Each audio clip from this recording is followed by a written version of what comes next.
Vous allez voir toute la génération des prophètes Joël, Francis Tatou, des pasteurs Marcelo, des pasteurs Atoms. Regardez leur histoire. Regardez leur parcours. Vous allez voir que c'était des personnes informes et, je peux dire, vides ou remplies. Mais ils n'avaient pas d'éclat. Mais parce que c'était des personnes passionnées de Dieu. Toutes ces personnes-là, lorsqu'on essaie de vous demander de rendre témoignage sur eux, vous allez voir que le zèle qu'ils ont aujourd'hui, ce n'est pas un zèle de maintenant. C'est le zèle qu'ils avaient depuis hier. Ils servaient Dieu, ils aimaient Dieu, ils étaient passionnés de Dieu. Voilà comment Dieu les récompense. Mais les paresseux, quand ils voient Dieu élever les gens, non, c'est la magie, non, c'est le diable, non. C'est quand j'étais en train d'essayer de voir de près l'histoire de l'apôtre Yves Castano, mais je me suis dit, cet homme-là a toutes les raisons de dire que non, je ne peux pas venir à l'église, je suis vraiment occupé, j'ai des lourdes responsabilités. Il est directeur général de, on appelle ça quoi? Congo Télécom. Il a des lourdes responsabilités au point où il pouvait avoir toutes les raisons de ne pas être là à l'église, de se reposer. Mais ce qui est curieux, même les prières de midi, il est là. Il prie, il finit, il repart au boulot. Après là-bas, à minuit, il revient. Faites le constat des 5 ministères, les pasteurs, les apôtres, les docteurs, les prophètes, les évangélistes. Ceux qui ont plus une longue durée de vie sur la terre, ce sont les évangélistes. Et ceux qui sont souvent les plus bénis, ce sont les évangélistes. Vous savez pourquoi? Parce que leur cœur bouillonne pour les intérêts de Dieu. Ce qui bouillonne dans leur cœur, c'est prêcher la croix, parler de Jésus, gagner les âmes. Rien d'autre ne les passionne. Rien d'autre bouillonne dans leur cœur. Si ce n'est les âmes du Seigneur, les âmes du Seigneur, les âmes du Seigneur, les âmes du Seigneur. Dieu est obligé de pouvoir à leurs besoins. Dieu est obligé de les rendre prospères parce qu'ils doivent aller de lieu en lieu. Est-ce que tu as déjà fait des choses de toutes tes forces? Au point où toi-même quand tu es là, tu dis, ah, le jour où Dieu va dire que je ne l'aime pas. C'est vrai que ce n'est pas les œuvres qui nous démontrent que nous aimons Dieu. Mais l'amour, c'est aussi en action et en vérité. Moi, mes trucs de rester à l'église, ça va commencer maintenant. Ma mère, elle est là. On a toujours eu des problèmes avec elle depuis mon homme. C'est pas ça. Ça va commencer maintenant. Depuis l'école de dimanche. Quand l'école finit là, pas ensemble, mon sac, je cours. Parce que j'ai répétition. Tous vos projets à la con là, je ne suis pas dans ça. Parce que j'ai appris à établir ce qui est important et ce qui est prioritaire. Et pour moi, ce qui est la priorité des priorités, c'est Dieu. C'est Dieu. Ce que je suis aujourd'hui, c'est Dieu. Parce que qui pouvait rêver? Qui pouvait le croire? C'est Dieu. Dieu façonne. Dieu transforme. Dieu élève. Dieu restaure. Dieu délivre. Dieu guérit. Est-ce que les intérêts de Dieu te préoccupent? Est-ce que les intérêts de Dieu te préoccupent? Est-ce que tu es préoccupé par les intérêts de Dieu? Est-ce que les intérêts de Dieu te passionnent? Est-ce que tu peux déjà rester calme et te dire, ah Seigneur, qu'est-ce qui bouillonne dans ton cœur en ce net moment? Seigneur, je veux réjouir ton cœur. Au-delà de juste donner ta vie à Christ, mais ta vie est utile en quoi sur la terre? Nous parlons ici de servir au dessein de Dieu et de son royaume. Les desseins ici, c'est la volonté de Dieu. Est-ce que tu sers à la volonté de Dieu et à l'accomplissement de ses projets, à l'avancement de son royaume? Quand tu regardes ta vie, est-ce que tu es utile pour le royaume? Même servir Dieu dans un département, c'est difficile pour toi. Quelle raison? Non, je suis trop chargé. Quand on aime Dieu, on trouve du temps pour Dieu. Nous, quand on était à l'école, à peine même on finissait, on courait parce qu'on servait Dieu avec passion. C'est quand je vois certaines personnes servir, même au sein de l'église, je me moque, je ris. Parce que ces personnes ne savent pas c'est quoi servir Dieu et l'importance de servir Dieu. Vous allez voir toute la génération des prophètes Joël, Francis Tatou, des pasteurs Marcelo, des pasteurs Atoms. Regardez leur histoire. Regardez leur parcours. Vous allez voir que c'était des personnes informes et, je peux dire, vides ou remplies. Mais ils n'avaient pas d'éclat. Mais parce que c'était des personnes passionnées de Dieu. Toutes ces personnes-là, lorsqu'on essaie de vous demander de rendre témoignage sur eux, vous allez voir que le zèle qu'ils ont aujourd'hui, ce n'est pas un zèle de maintenant. C'est le zèle qu'ils avaient depuis hier. Ils servaient Dieu, ils aimaient Dieu, ils étaient passionnés de Dieu. Voilà comment Dieu les récompense. Mais les paresseux, quand ils voient Dieu élever les gens, non, c'est la magie. Non, c'est le diable. Non, c'est Satan. Écoutez, Dieu récompense. La Bible déclare, Dieu honore ceux qui le servent. Dieu honore ceux qui le servent. Dieu honore ceux qui le servent. Certains ont des grands noms. Ce n'est pas parce qu'ils sont tombés du ciel.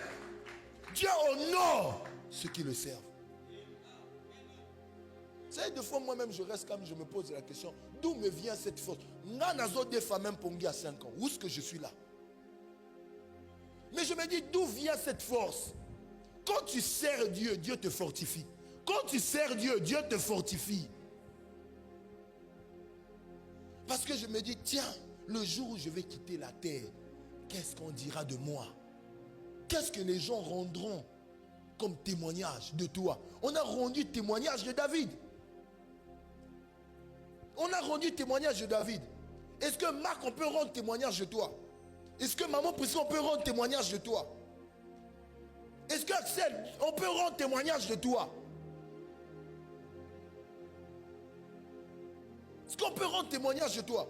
C'est quand j'étais en train d'essayer de voir de près l'histoire de l'apôtre Yves Castano, mais je me suis dit, cet homme-là a toutes les raisons de dire que non, je ne peux pas venir à l'église, je suis vraiment occupé, j'ai de lourdes responsabilités.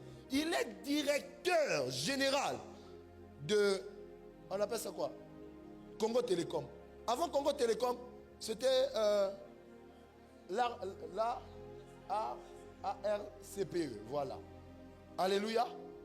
Il a des lourdes responsabilités au point où il pouvait avoir toutes les raisons de ne pas être là à l'église, de se reposer. Mais ce qui est curieux, même les prières de midi, il est là. Il prie, il finit, il repart au boulot. Après là-bas, à minuit, il revient, il vient encore à la prière de minuit, il prie encore. Ah, il va deux fois à 3h, 4h, il vient encore prier à l'église. Il est serviteur dans la société, il sert la nation, oui, mais même dans son service pour la nation, il sert Dieu. Et partout où il va, tout le monde sait qu'il est enfant de Dieu. Bien qu'étant déjà on sait qu'il est enfant de Dieu, qu'est-ce que les gens peuvent dire de toi? Vous savez, tous, on n'est pas tous appelés à venir prêcher sur le prêchoir. Mais ton bureau peut être ton prêchoir. Ton bureau peut être ton prêchoir. Il y a des gens qui sont autour de toi qui ne connaissent pas le Seigneur. Mais est-ce que tu as déjà pris le temps de leur parler du Seigneur? J'ai peut-être pas le temps d'aller tout le temps à l'église, mais je peux être utile en parlant de Jésus ici. J'ai une soeur ici, des fois, qui me dit, c'est elle-même qui m'harcèle. Elle me dit, papa, multiplie-moi les tracts, les programmes de l'église. Moi, je vais distribuer ça au bureau. Comment tu peux être utile dans le royaume? C'est la bonne question qu'il faut se poser. Je suis né de nouveau, c'est bien. Mais est-ce que je suis utile pour Dieu? Il y a des gens, c'est-à-dire dans le plan de Dieu, ils ne comptent même pas. Tu sais, Dieu ne compte même pas sur eux. Mais il y a de ces personnes pour qui Dieu compte, Dieu peut s'investir. Il y a de ces personnes quand la mort veut frapper. C'est même Dieu qui peut dire non, non, non, là ne touchez pas. Parce que Dieu voit, imagine quelqu'un par qui Dieu passe pour gagner des dizaines, des centaines de personnes par mois. Maintenant Satan veut l'arracher ou la mort veut l'arracher. Dieu va dire non. C'est devenu tellement rare de voir des gens parler de moi, gagner des âmes à moi. J'ai quelqu'un de comme ça, je vais le chérir, je vais le protéger. C'est ce que vous verrez, faites le constat des 5 ministères, les pasteurs, les apôtres, les docteurs, les prophètes, les évangélistes. Ceux qui ont plus une longue durée de vie sur la terre, ce sont les évangélistes. Et ceux qui sont souvent les plus bénis, ce sont les évangélistes. Vous savez pourquoi? Parce que leur cœur bouillonne pour les intérêts de Dieu. Ce qui bouillonne dans leur cœur, c'est prêcher la croix, parler de Jésus, gagner les âmes. Rien d'autre ne les passionne. Rien d'autre bouillonne dans leur cœur. Si ce n'est les âmes du Seigneur, les âmes du Seigneur, les âmes du Seigneur, les âmes du Seigneur. Dieu est obligé de pouvoir à leurs besoins. Dieu est obligé de les rendre prospères parce qu'ils doivent aller de lieu en lieu. Quand Dieu voit son intérêt, Dieu s'investit. Est-ce que dans tout ce que tu fais, Dieu voit son intérêt? Regarde même comment tu sers dans la maison de Dieu. Il y a de ces personnes qui sont là, ça ne lui dérange pas.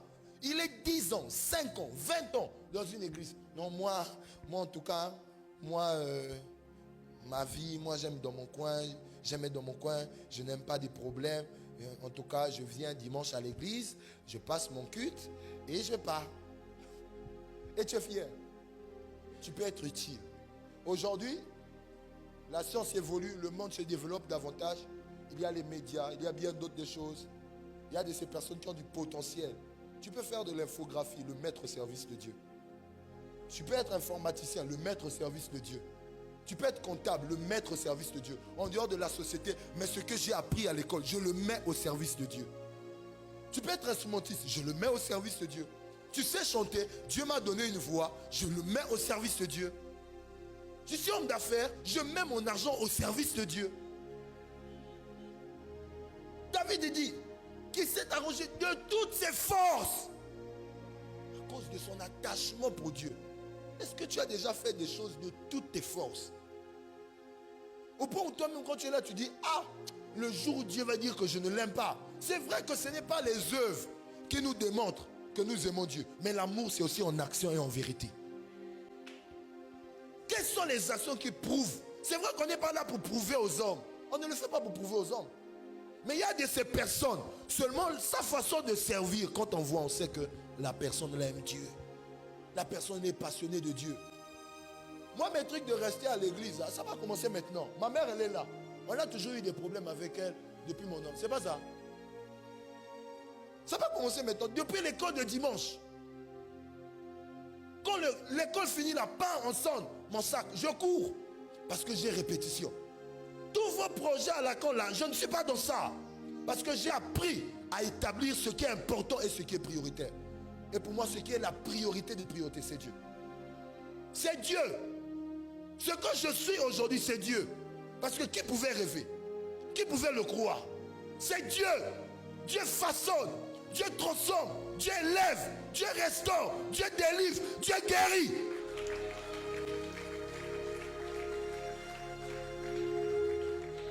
Je me suis toujours dit, si j'étais manager en hygiène, sécurité, environnement, est-ce que je devrais avoir des appels de la Chine, des États-Unis et de bien d'autres pays? Non. Je devrais être un jeune avec un petit salaire, quelqu'un qui gagne sa vie, qui fait sa vie, qui mange. Mais ce n'est pas ça qui devrait engendrer l'impact. Parce qu'on a de l'impact en fonction du travail et non du job. On a de l'impact en fonction du travail et non du job. Lorsque tu fais la volonté, ce pourquoi Dieu t'a envoyé, ce pourquoi Dieu t'a mandaté,